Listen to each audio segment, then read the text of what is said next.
जीवन के हजारों सवाल जैसे हजारों ताले हर वक्त हमारे दिमाग में टकराते रहते हैं। कभी ये सवाल पर्सनल लाइफ से जुड़े होते हैं तो कभी वर्क लाइफ से या कभी धर्म से। पर इन सभी तालों की कुंजी हजारों सालों पहले ही हमें भगवत गीता के रूप में दे दी गई थी। और किसी भी युग के किसी भी काल में ये चाबी हमारे सभी तालों को खोल देगी। क्योंकि भगवत गीता के अनुसार युग कोई भी हो, काल कोई भी हो, समय कोई भी हो, हम सब इंसान रूपी शरीर वाले आखिर में सिर्फ एक आत्माओं का समूह ही है, जो ना जाने कितने वर्षों से जन्म और मृत्यु के चक्कर में फंसे हैं। और यदि हमें इस चक्कर से मुक्ति पानी है तो ये सार हमारे लिए है। कर्म करो, फल की चिंता मत करो। संसार के हर जीव को कर्म करना ही पड़ता है और उसी के अनुरूप उसकी आत्मा को स्वर्ग या नर्क में समय बिताना होता है और फिर से जन्म कर्म के बंधन में बंधना होता है।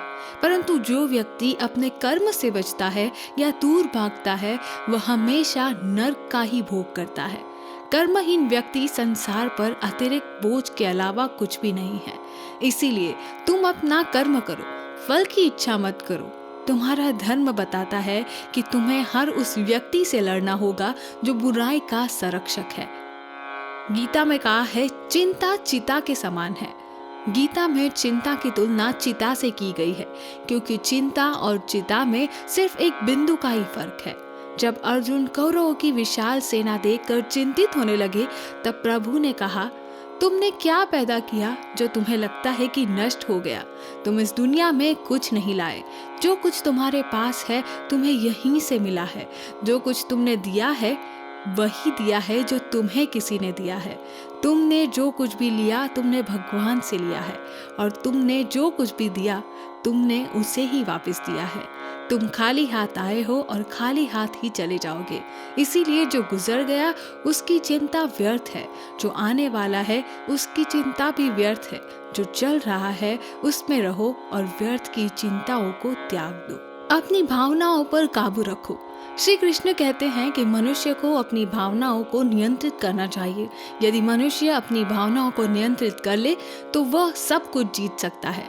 वे कहते हैं कि क्रोध आपकी बुद्धि का विनाश कर देता है। इसीलिए अति क्रोधित या अति खुश होने पर निर्णय लेने से बचना चाहिए। गीता के अनुसार इंसान के लिए सुख दुख सभी प्रकार के अनुभव उनकी भावनाओं पर आधारित होते हैं। जो इंसान अपनी भावनाओं को नियंत्रित कर लेता है, वह लाख दुखों में भी संसार का सबसे संपूर्ण और सुखी व्यक्ति बन जाता है। और जो व्यक्ति अपने धैर्य को खोकर अपनी भावनाओं को नियंत्रित नहीं कर पाता, वह दुनिया के सभी सुख प्राप्त करके भी दुखी और हीन भाव का शिकार होता है। किसी की नकल मत करो। प्रभु कहते हैं कि किसी की नकल नहीं करनी चाहिए।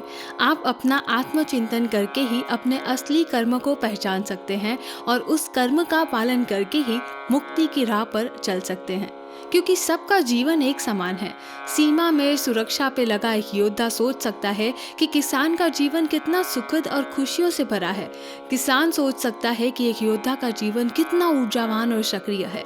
लेकिन सत्य ये है कि दुनिया में दोनों के जीवन का समान महत्व है और प्रभु दोनों की ही कर्मशीलता को सराहते हैं। घास हमेशा दूसरी तरफ ज्यादा हरी दिखेगी। जब हम दूसरों की नकल करने लगते हैं तो हम अपने आप को भूल जाते हैं, अपने जीवन के अहम कर्तव्यों को भूल जाते हैं। हम भूल जाते हैं कि हमारे अपने लक्ष्य और सपने क्या हैं। हम एक बेहतर व्यक्ति बनने की कोशिश करते हैं, लेकिन हम खुद को ही खुद के पीछे छोड़ देते हैं, क्योंकि हम अपने चुनाव नहीं करते बल्कि हम दूसरों की तरह बनने की कोशिश करते हैं। इसीलिए प्रभु कहते हैं कि नकल करने से बचें और सबसे महत्वपूर्ण, सबके साथ समान व्यवहार करना सीखें। गीता सिखाती है कि हमें हमारे शत्रुओं के साथ भी अच्छा व्यवहार करना चाहिए, क्योंकि इससे आपके अंदर का अपराध बोध कम होगा। प्रभु का सबसे प्रिय वही है जो संसार के हर जीव में प्रभु का अंश देखता है, क्योंकि ईश्वर ही संसार की हर शक्तिशाली वस्तु और जीव का पालन करता है। जो हर प्राणी में उन्हें देखता है वो किसी को व्यर्थ नुकसान नहीं पहुंचाता और वही व्यक्ति स्वर्ग का अधिकारी होता है। यदि आपको ये वीडियो पसंद आया हो तो आप इस वीडियो को ज़रूर लाइक करें, अपने अन्य दोस्तों तक इस वीडियो को ज़रूर पहुंचाएं और हमारे चैनल को ज़रूर सब्सक्राइब करें ताकि ऐसे ही ज्ञानवर्धक वीडियोस हम आपके लिए लाते रहें। धन्यवाद।